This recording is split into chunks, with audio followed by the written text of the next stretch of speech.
This is a story about a bar that I worked in.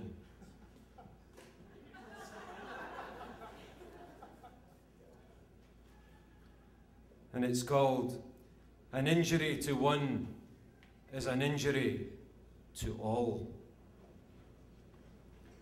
I suffered a horrible injury at work, thanks in part to a soccer game. The bar I worked in had a Scottish theme and name. I was the Scottish voice walking the plank. The establishment was owned and operated by a Korean family. This made perfect sense. The Koreans I had met drank a lot, yelled at each other, acted moody, and had seen their homeland historically trampled by a neighbouring asshole country. Their language had been suppressed, their culture assaulted. They were the Scotland of Asia. Naturally, they loved soccer. And there was a Korean match on the bar TV the day I suffered the injury, the day Scotland suffered an injury. The bar served newspaper-wrapped fish and chips from a Korean-owned fish and chip shop conveniently located around the corner. It was just like home. I had grown up eating fish and chips several times a week, sometimes several times a day. I was super smart in a fishy kind of way.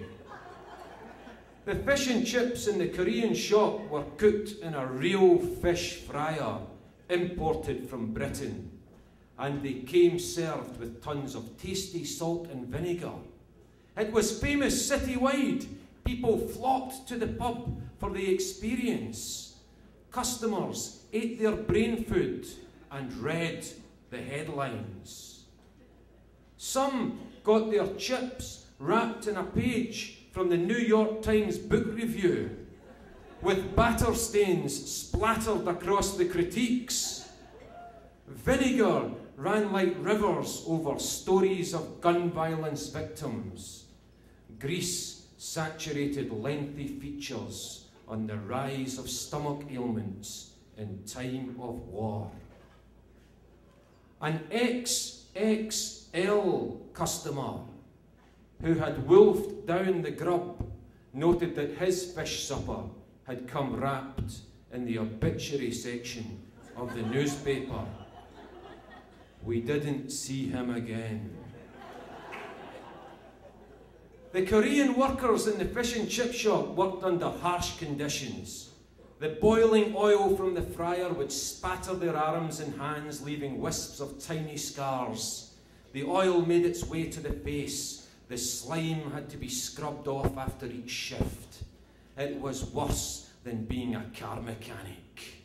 The heat on a hot summer's night added to the temperatures. Sweat dripped into the batter.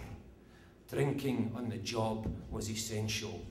The pub supplied them with Heineken all night long. And finally, one of them snapped. The headline on the greasy newspaper could have read, "Traditional Scottish fish supper massacred by Korean lunatic." A deranged, drunk Korean male employed at the chip shop had murdered a fish supper. He had stabbed Scotland's favourite food in the heart. On the night of the crime, besides slaving at the fryer, he was delivering the food to the bar. Before heading back to the slog, I saw him catching some of the game on TV. He kept shaking his head. He walked the fish and chips down an alleyway that resembled a modern inferno. His path was littered with junkies and homeless people in wheelchairs, some of them missing a limb or two.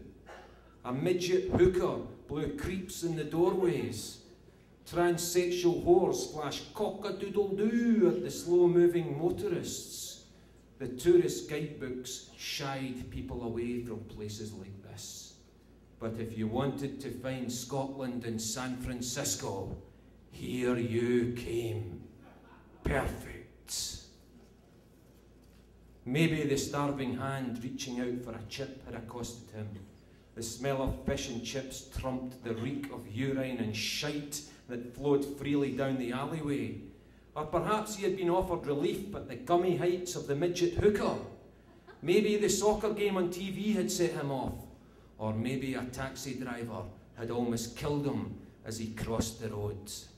Whatever it was, here was a man who would not take it anymore. I saw him standing in the food delivery area next to the bar. Suddenly, as if a cannon had gone off inside his head, he slammed the fish supper onto the floor and stomped on it with ferocious leanings, doing a few taekwondo moves on this dying Scottish dinner just to finish it off.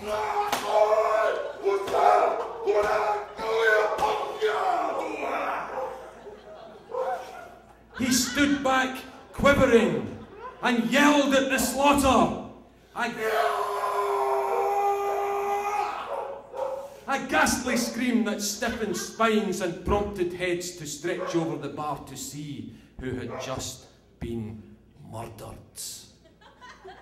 The poor little fish bones lay splattered amongst the flakes of white meat.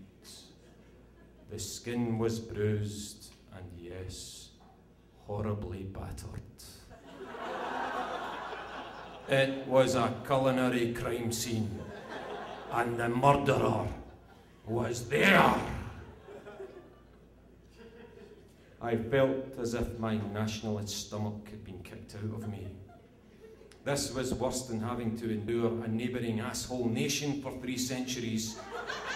Worse than having your nation force-fed garbage like Shakespeare. More traumatic than accidentally tuning into the BBC for the last night of the proms from the Royal Albert Hall, with all the Union Jacks being flown by the assholes in the neighbouring asshole nation. It was not just fish and chips that had been assaulted. It was Scotland. It took a second for the shock to pass, and then I flew at the murderer, like Braveheart flew at the bastard English at the Battle of Stirling. As I got there, other Korean forces in the immediate vicinity had crossed the DMZ, the area between bartenders and general public, and were wrestling with the assailant. Before I could attack him with a pot of boiling bar coffee, he pushed me away, broke free, and fled the scene. I slipped on the greasy floor on the remains of the dead. I picked up the fish supper and folded it back into the newspaper. The chips were mush and the fish was torn asunder. In sombre mood, I placed the carcass in the trash can. I thought about storming down the alley to the chip shop to thrust the murdering bastard's head into the oil, but someone asked me, "Has my food come yet?"